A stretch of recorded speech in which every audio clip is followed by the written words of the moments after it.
Alice in Borderland Season 1 looks chaotic on the surface, but hidden underneath are tiny storytelling details and special moments most viewers never notice.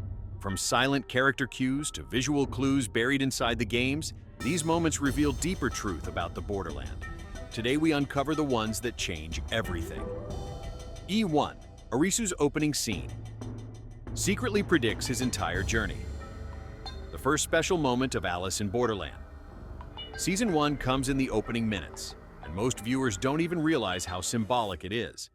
When Arisu lies in the middle of Shibuya Crossing, motionless, pretending the whole world has stopped, it looks like a simple comedic beat. But that tiny moment is actually foreshadowing the entire series. His posture, his location, the emptying of the noise around him, all of it mirrors the exact moment he later steps into a silent Tokyo after the disappearance. It's the same body language, the same eerie stillness, and the same sense of separation from reality. The show hid the first clue in plain sight. Arisu always lived half in the real world and half in a mental escape, and the Borderland simply turned that feeling into something physical.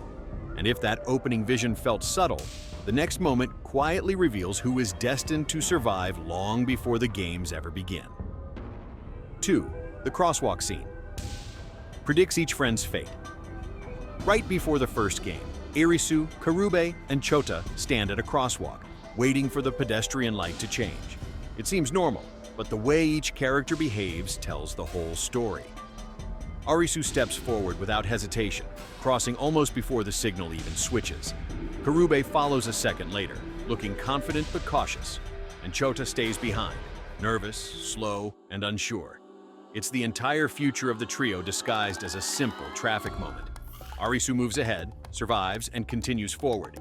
Karube walks alongside for a while before sacrificing himself, and Chota lags behind, fearful, emotional, and doomed. This moment, shot so casually it's easy to miss, is one of the smartest pieces of foreshadowing in Season 1. And while that crosswalk revealed fate, the next clue hides in the middle of an empty Tokyo where nothing should be working. Yet something is. 3. The still blinking traffic lights prove the city is being controlled. When Arisu and his friends first step into the silent, abandoned Shibuya, the details feel overwhelming. Empty streets, no cars, no people. But there is one detail hidden in the background that gives away something huge. The traffic lights keep blinking in perfect intervals. No glitches, no outages, no delay. It means the disappearance wasn't natural, no power failure, no sudden global event that shut the city down. Someone, or something, kept the systems running smoothly. The show placed this clue quietly behind the characters, hinting at a controlled environment, a game structure, and a well-maintained simulation, long before the series ever uses words like dealers or game masters. And yet almost nobody notices it the first time. But even with controlled traffic lights, the next special moment hides inside the very first game room, and it's darker than people think. 4. The dead mouse in the first game room isn't random. Most people who watch Season 1 remember the panic of the very first game, but very few remember the disturbing little detail Arisu spots before the challenge begins: a dead mouse lying near the wall. That single shot isn't just a creepy addition. It's a thematic warning about how the Borderland works. The weak die first. The mouse saw the trap but couldn't escape. It was curious but powerless. And Arisu noticing it means he already understands the world better than his friends. The mouse foreshadows Chota and Shibuki's panicked reactions, and it foreshadows the brutality of the games. Its symbolism disguised as set dressing, placed so subtly that most viewers don't register it until a rewatch. And if that tiny mouse was a grim warning, the next hidden moment is something surprisingly playful, coming from the show's scariest creature. 5. The Daimov. No. The Demogorgon? No. The Beach Teases, the Queen of Clubs. Early inside the beach mansion, viewers get caught up in the group chaos, the pool parties, the insane outfits, and Hatter's intimidating speeches. But one background detail nearly everyone misses appears in Episode 4. A girl walks across the frame with a small, faint club tattoo on her shoulder. She isn't introduced, she isn't highlighted. The camera never zooms in. But that symbol? It directly hints at the club's suit, long before viewers know about the Queen of Clubs or the final dealer hierarchy. It's essentially the show whispering the twist early, planting the card motifs throughout the beach. The directors loved hiding suits, symbols, and foreshadowing in costumes and props, and this is one of the earliest and smartest drops. And while that symbol hints at manipulation, the next moment goes even deeper, right into real-world psychology and game theory you weren't supposed to notice. 6. Hatter's speeches. Use real psychological and game theory principles. Hatter doesn't just talk like a cult leader, he talks like someone who studied power systems and human behavior. Many of his quotes come directly from real writings on social collapse, game theory, and combat psychology. When he says people work together only when death is guaranteed, he's referencing an actual behavioral concept called the fear-driven cooperative response. When he talks about stability requiring a singular purpose, he echoes established political theory. And when he explains the card system, his wording mirrors real probability structures. The show hid all of this inside his wild, chaotic speeches. Most viewers hear him ranting. But if you listen closely, everything he says is written like an academic paper disguised as madness.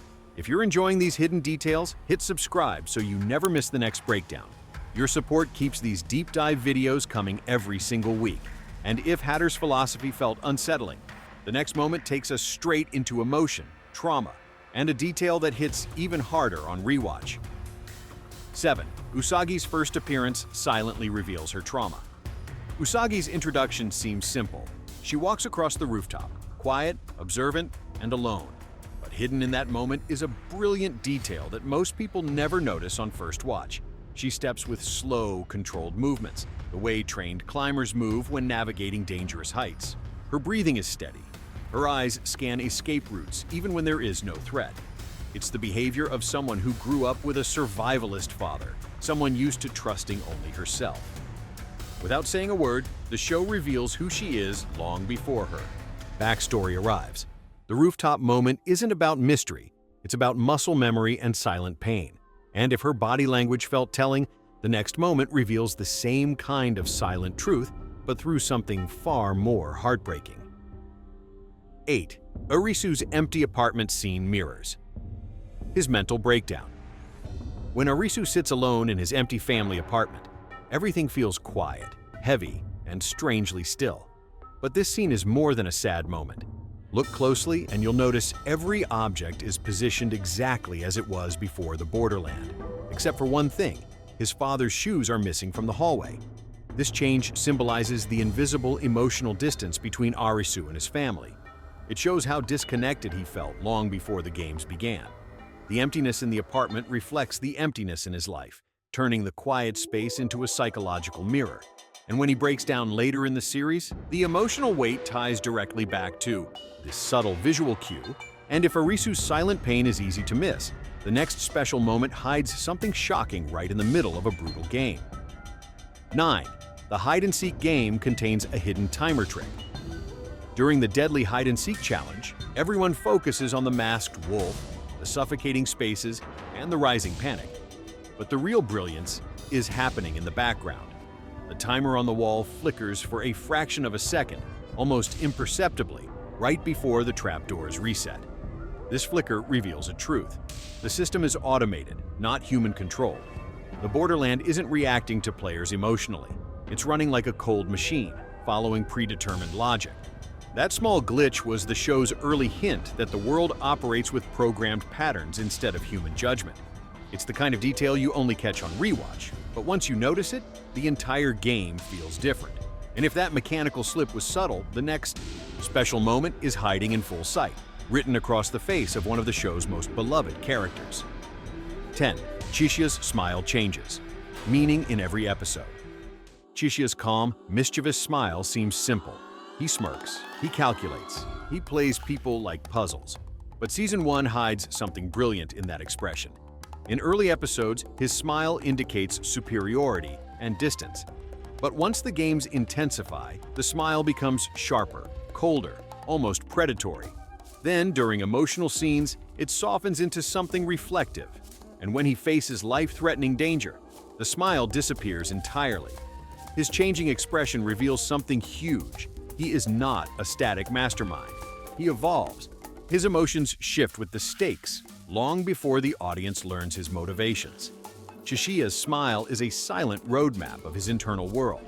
Once you see this pattern, you can track his entire character arc without a single line of dialogue. And if Chishia's expressions hide meaning, the next special moment hides meaning in literal shadows. 11. The shadows on the beach. Reveal secrets about the group. The beach is chaotic, loud, glamorous, and frightening. But one detail quietly reveals the truth about the entire community. In several scenes, characters cast multiple shadows instead of one. This effect wasn't accidental. It came from strategically placed light sources. Multiple shadows symbolize fractured identities, distrust, and the presence of hidden motives. Hatter preaches unity, but the lighting exposes the opposite. Everyone at the beach is divided inside themselves. This visual metaphor becomes strongest in the scene before Naragi's riot, where nearly every character has 2 or 3 shadows trailing behind them. It's an artistic way of saying nobody is whole, nobody is honest, nobody is safe. The beach isn't a paradise, it's an illusion built on broken pieces. And if the shadows were symbolic, the next moment is even more brilliant because it hides a clue about the Borderland's true nature. 12. The shot of the Tokyo skyline reveals the game grid early. In one establishing shot, the camera pans across the Tokyo skyline at sunset. It seems like a simple cinematic moment. Pretty, dramatic, atmospheric. But pause at the right second and you'll notice something astonishing. The clouds form an almost perfect grid pattern across the sky. The spacing, the alignment, the symmetry, they mimic the layout of a digital game map. The buildings below reflect the same structural divisions. This is not a natural landscape. It is a controlled playing field disguised as a city. That single shot is the show's earliest visual hint that the Borderland is structured, organized, and artificially maintained. Most viewers never spot it on their first watch, but once you see it, the entire world feels different, almost like a coded simulation waiting to be solved. And if spotting the game grid blue, your mind, the final batch of moments, only gets even crazier and more revealing.